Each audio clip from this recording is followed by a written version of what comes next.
మోకాళ్లలో గుజ్జును పెంచి నొప్పిని తగ్గించి సర్జరీని దూరం చేసే ఫ్రీడమ్ వాక్. ఏపీలో కూటమి ప్రభుత్వం కొలువు తీరుతుంది. ఈ నెల 12న చంద్రబాబు ప్రమాణ స్వీకార ముహూర్తం వేదిక ఫిక్స్ అయ్యాయి. ఎన్డీఏలోనూ టీడీపీ కీలకంగా మారటంతో చంద్రబాబు ప్రమాణ స్వీకారానికి ప్రధాని మోదీతో సహా భాగస్వామ్య పక్షాల పార్టీల అధినేతలు, ముఖ్యమంత్రులు హాజరు కానున్నారు. ఏపీలోనూ అన్ని పార్టీల అధినేతలకు ఆహ్వానం పలుకుతున్నారు.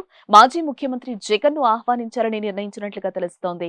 రాజ్భవన్ లో కాకుండా బహిరంగ సభలో ప్రజల సమక్షంలో ప్రమాణ స్వీకారం చేయాలని చంద్రబాబు ఇప్పటికే నిర్ణయించారు. ప్రమాణ స్వీకారానికి ప్రధాని నరేంద్ర మోదీతో పాటు మరికొన్ని రాష్ట్రాల ముఖ్యమంత్రులు కూడా హాజరవుతున్నట్లుగా తెలుస్తోంది. ప్రజలు కూడా భారీ సంఖ్యలో హాజరయ్యే అవకాశం ఉంది. దీంతో కేసరపల్లి వద్ద ఉన్న మైదానం జాతీయ రహదారి పక్కనుంది. విమానాశ్రయం నుంచి అతి దగ్గరగా ఉండడంతో వీఐపీల రాకపోకలకు అనువుగా ఉంటుందని అక్కడ ఖరారు చేసినట్లుగా తెలుస్తోంది. ఈ నెల 12న బుధవారం ఉదయం 11:27 చంద్రబాబు ప్రమాణ స్వీకారం ఉంటుందని టీడీపీ వర్గాలు తెలిపాయి. మాజీ ముఖ్యమంత్రి జగన్ ను ఆహ్వానిస్తామని పార్టీ నేతలు చెప్తున్నారు. అయితే జగన్ ఈ కార్యక్రమానికి హాజరవుతారా లేదా అనేది చూడాల్సి ఉంది. తనకు ఆహ్వానం అందితే హాజరవుతానని తెలంగాణ సీఎం రేవంత్ కొద్ది రోజుల క్రితమే చెప్పారు. అయితే ఎన్డీఏ పక్షాలు వస్తూ ఉండడంతో రేవంత్ తుది నిర్ణయం ఏంటనేది వేచి చూడాలి. కేంద్రంలో ఎన్డీఏ ప్రభుత్వంలో టీడీపీ క్రియాశీలకంగా మారుతోంది.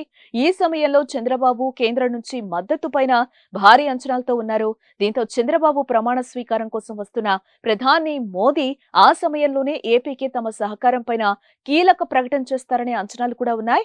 పోలవరం పునరావాసంపై సవరించిన అంచనాలకు ఆమోదం, విశాఖ స్టీల్ ఫ్యాక్టరీ ప్రైవేటీకరణ నిర్ణయం, ఉపసంహరణ వంటి వాటిపైన ప్రకటన ఉంటుందనే అభిప్రాయం వినిపిస్తోంది.